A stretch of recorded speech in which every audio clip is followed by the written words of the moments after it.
everything that I wanted to do in life was to be in the military. Okay. Because I grew up with my dad and he was in the army.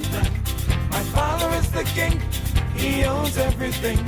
I'm a real man, I'm a kingdom man, I'm a kingdom man, I'm a real man.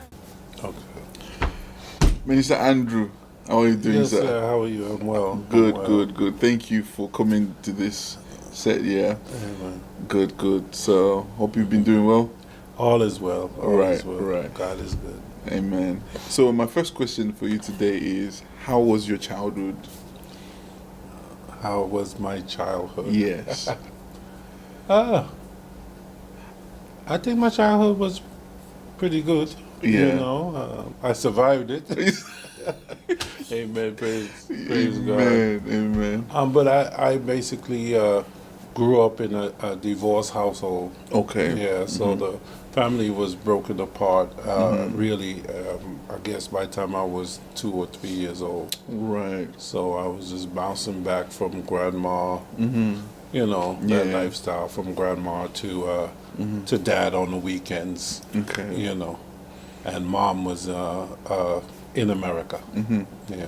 Okay. So, did that affect like your upbringing? As in, because we're going to be talking about manhood. So, did that affect your manhood to a certain degree?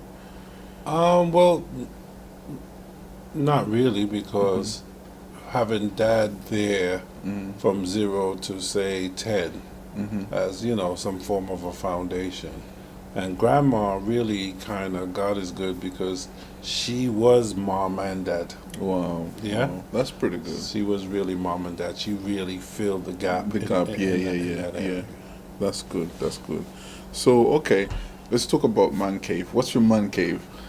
A man cave. Yeah. If I had one, I do write songs. You know,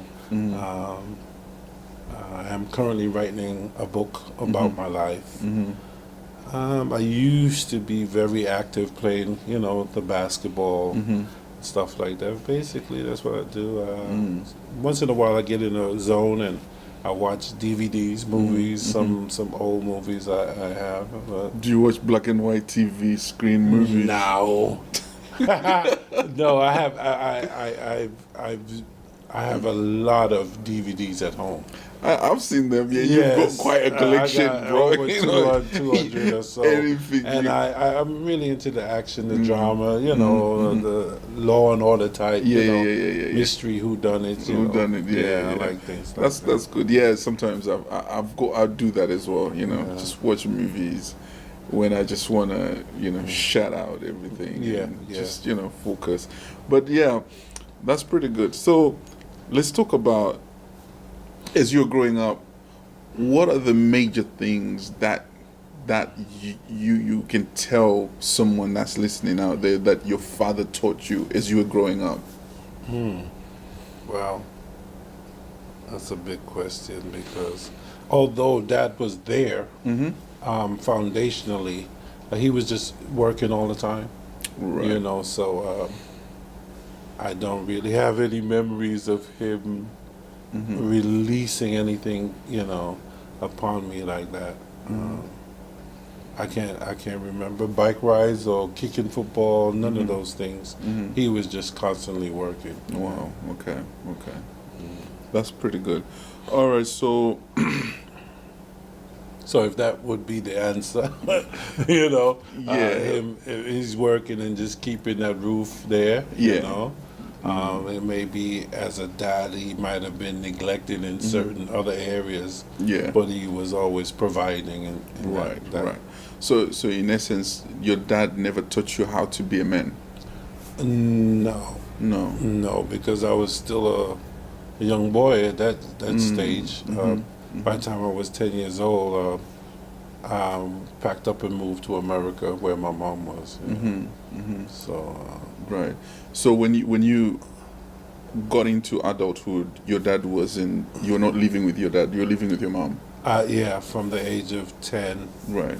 years old, I left England and went to Brooklyn, New York. And there stayed with my mom, maybe 3 to 5 years. That's as long as it really lasted.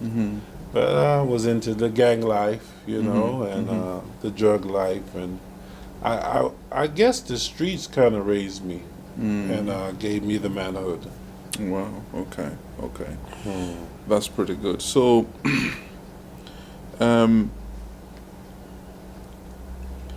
what would you like to tell a man that is out there? What sort of kind of like advice would you like to give a man that's out there and they've got sons, they've got daughters, and based on like how we were raised, because like some of the things that you're saying, I experienced it as well as I was growing up, that if I think about the things that my father actually taught me about life, Yeah. about manhood, there is none. So to a man that's listening out there, it's probably a father, but they've never had that conversation, or they've never been trained as they were growing up. What sort of advice would you want to give to them? Basically, if you're in that position to raise your child, I believe that there's part of your life that you should kind of, you know, leave and pour into and invest into your child, your sibling.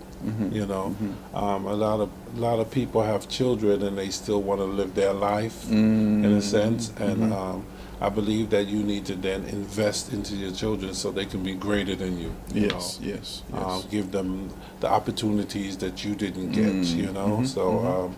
You know, and be really constant, especially in these days and age. Yeah. You have to really be in a place for them to want to come to you and talk to you or reveal everything about their life. Most kids, you know, most parents are not able to unlock that part of the child, and there's always a friend that knows more than even the parents. So, yeah.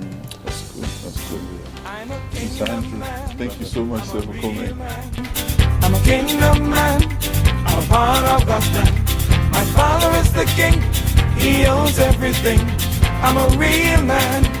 I'm a kingdom man.